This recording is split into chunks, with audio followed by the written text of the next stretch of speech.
Hello, well in this film I'm going to show you a little bit about what goes on in the making of a bag. And the actual bag I'm working on, it's one of my own designs here. It's based on a US Postal Service mailbag of times gone by. And I think it's a lovely kind of design. It's got the nice copper hand hammered saddler's rivets. It's got a one-handed quick release latch. And it's all top quality, nice bridle leathers, all veg tan leathers, and inside it's got nice dividers, zips. It's got a space for a MacBook or whatever laptop, and a zip compartment, a place for your phone and pens, etc. inside, and things like a key security lock. So yeah, it's got all the original authentic riveting like the old bags used to have around the sides, and a comfy shoulder strap. So yeah, a lot of hours of work in one like this, and it's one I've been developing now for a while, so I'm very pleased to get it to this stage. What I'll do, I'll show you as I go through. I'm making a few more. I'll actually show you a little bit about some of the processes that are involved and perhaps say a little bit about them. I tend to make bags up in small batches, so I find round about, it depends on the complexity, but about 3 or 4 bags in a batch is generally about right. And part of the reason I do that is one's having to move from machine to machine to get the best possible stitching, and it's more sort of economic in terms of time if you're doing 3 or 4 items at a machine than just one and then moving on, because sometimes you have to set the machine up purposely. So I mean, some of the sort of sewing can be quite intricate and detailed. I mean, something like this seam here looks quite straightforward, but actually what I've had to do is skive it underneath so it lays nice and flat, skive it on the back so that when you say put your papers into your bag or your laptop or whatever, you don't suddenly hit a seam of leather, so I get it down flat. It's detail the whole time, little bits of detail. The stitching has got to look good here because you're going about 1 millimetre or 2 off the edge, and you want that to be deadly accurate. And ditto on top, if it's not parallel, that would scream out and look wrong. So it's getting all the little details refined and worked out right. Little things also, I mean, like here you would have a raw edge of leather. I dye it so it blends in with everything else and looks nice. Otherwise, again, it wouldn't notice much, that sort of thing, but it would notice. And the whole time you're trying to get the best possible quality into the bag so it absolutely looks lovely when it's made up. And I'm just punching some rivet holes at the moment, but with any sort of bag making there's always quite a bit of handwork to be done. With this you got to be really accurate, obviously, as you rivet away. Get the holes in exactly the right place. It's the kind of thing, after you've done a lot, and I have done a lot, you do get a sort of like a natural feeling for where your holes go. I always round my straps, it makes them so much more comfortable. It takes a bit of time, but it's a detail which makes for a nice bag. I know I have had customers say with tote bags and such like, the rounded straps, they didn't realise, but it does make it nice. Just take a little shaving of leather off all round, and that strap will mould to your hand and it will be very comfortable. Again, it's down to details. This is full grain, full thickness bridle leather, so it's nice stuff. It's some of the best leather you can get, and it's good. So I round off all the edges on each component. I then dye them to make them blend in nicely and polish them. I've just been making the little bag suspension for the D-rings, and it's a bit of leather. You have to moisten the leather to make it bend, and shaved polished edges dyed, and I'm just giving them a bit more of a polish. Gets all the fibres of the leather down nicely and gives it a nice shine. One of the things I like about making the leather bags is you can make bags which you just wouldn't get in a sort of commercial industrial environment, and that's really because they require a lot of handwork. I mean, there's 20 saddler's copper rivets in one of these messenger bags. That's a lot of hand riveting. It takes time and it takes skill, and you just, well, say you won't really find it nowadays, but that's one of the things I like doing. Again, with the leather, it's lovely high quality leathers, and it's not sort of nasty chrome tanned leather. Just to say a quick thing on leather, actually, I mean, I use vegetable tan, that's pit tanned leathers. That's leather done in the traditional way, and that's been one of my main motivators with my leather work, is to use traditional leathers. This is a quick scan across. I've got the back of a bag here which needs riveting. I've got lots of various bits of strapping, and I'm putting in a bracing piece on the inside of a bag here, and these will carry different parts. So there'll be the D-rings to hold the bag, there'll be carry handle, there'll be a laptop sort of holder, and then there's like side bands around the bag to stop it spreading. Here's one that's a bit more advanced underway.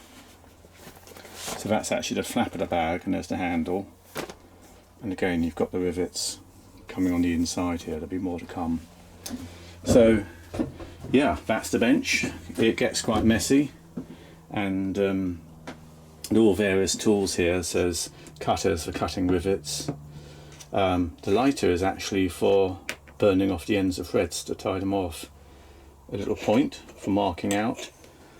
A nice old-fashioned ball peen hammer with a nice narrow ball peen on it to get in the corners when you're riveting. Oops. A rivet set tool. That's a rivet set tool there for pushing down the rivets. Punch for making the holes. Tool for slicking edges. Leather cutter. You have strap cutter, picker knife, ball, other various stamping tools in there. A soft-headed mallet for striking the metal tools, and so it goes on. You end up actually just using a few of these, you know, these hand tools you see on the bench, are the main ones that you actually use.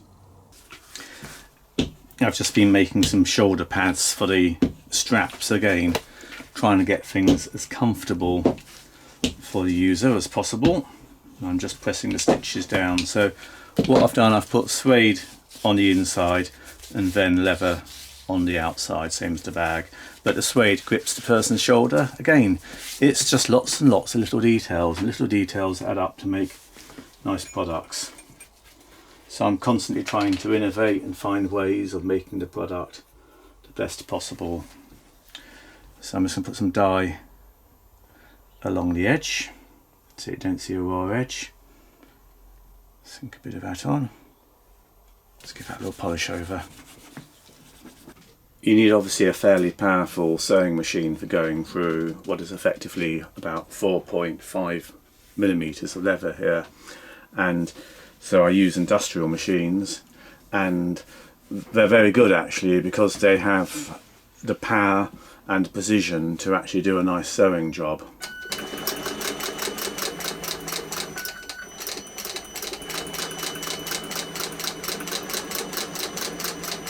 So I'm just doing a tension test at the moment.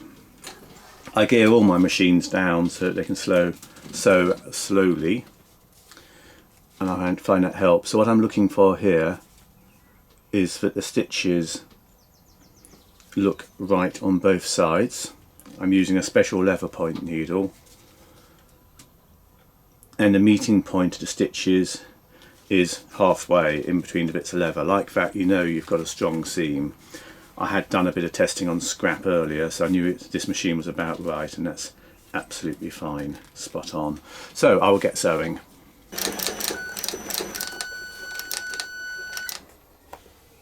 Take my time at the corners, get everything lining up.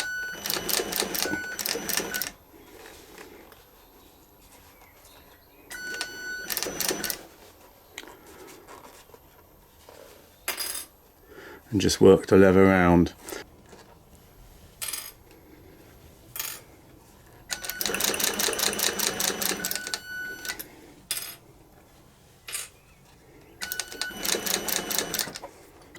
So that's the sides sewn onto the backs of the bag. I'll be sewing the fronts on next. I'm now stitching the front panel to the bag. So a very similar sort of procedure again. So I've put in 2 seams here, so there's like double protection. And so I've never had one seam fail, but I just feel if you've got 2, then it's a bit more solid as a bag goes, and that can't be a bad thing. These industrial sewing bobbins do hold quite a good bit of thread. Some people put thinner thread in the lower bobbin, just because you don't have to reload it as often, and to me that's always a bit of a sort of cheat.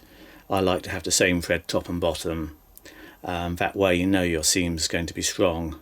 So I've been fixing on the latches and also riveting on. Now these side straps actually sort of contain the bag, and it's the kind of thing they used to put on the old US mail bags, but it stops the seams being overstressed and just holds everything in. So I've backed these straps up with little leather washers on the inside so it doesn't pull on the main leather body. I tend to get some favourite tools, and this is certainly one of them. It's the little tool that I use for polishing, and I use sort of all surfaces of this tool. I use it on belts as well, but it gets the leather down nicely, compresses the fibres, and means I can get a nice bit of wax in and give a nice polished edge. I'm just dyeing around the edges here, so again lots of detail work to be done. People sometimes ask me about the bags and what, how the leather matures, and it basically, as you use a bag, it's like any nice quality leather item. If it's a good bit of vegetable tanned leather, it will look better and better with age. Yep, it picks up scratches and dints and everything else, but it gets this lovely patina. I get customers coming back to me with bags and saying, look, here it is, I've got this one and it's been 2 years now or whatever, and I look at it and think, oh yeah, it's picked up all those little things of day-to-day life, but it does look nice. I have quite a few people ask me, does a particular bag, tote bag, messenger bag, whatever, take a particular size of computer? And much to my son's amusement when he saw these in the shed, I have actually cut out a couple of like wooden blanks. And the idea of these is just to give me a sizing, so I know that, for example, the MacBook Pro here, as I don't have a MacBook Pro, I thought, well, I'll cut out a wooden blank and then see how it goes in. And it's just nice because then you can show a customer and say, well look, that's what it looks like and that's how it goes in. So there you are, and that would obviously go over the top there. It just shows people what it can go in and how easy, or otherwise if it has a protective case it can obviously go in the main compartment. And ditto, it's a way for people again to see if they're looking at them. That's the 15-inch one, and it goes in the main compartment area there.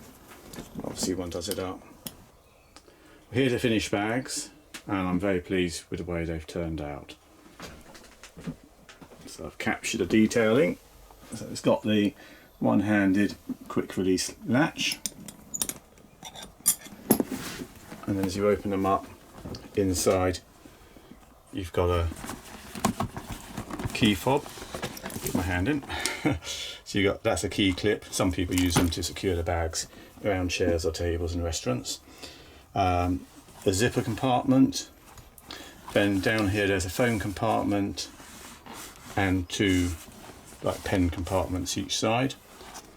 A inner compartment here, and then there's a larger compartment. It comes over. One-handed latch does it up. Got all the nice fittings and the riveting detail, etc. on the back. Got these side restraining straps as well. So there you are, a nice little row of bags. Hopefully we'll be off to some happy people. Anyway, thanks so much for watching, and I hope you've enjoyed seeing the film. Bye bye.